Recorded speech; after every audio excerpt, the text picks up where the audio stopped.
மழைக்காலம் வரப்போது மழையில் நனைஞ்சாலே சளி பிடிச்சிடும்னு பயந்துட்டு தங்களுடைய எல்லா முக்கியமான வேலையை ஒதுக்கி வைக்கக்கூடிய ஒரு நிலைமைக்கு தள்ளிடுது இந்த சளின்ற பிரச்சனை.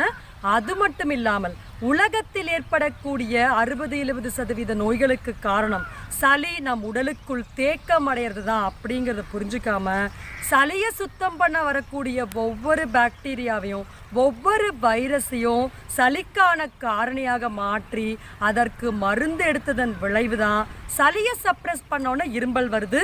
இரும்பலை சப்ரெஸ் பண்ணோன்னே மூச்சு திணறலும் வீசிங்கும் ஏற்படுது.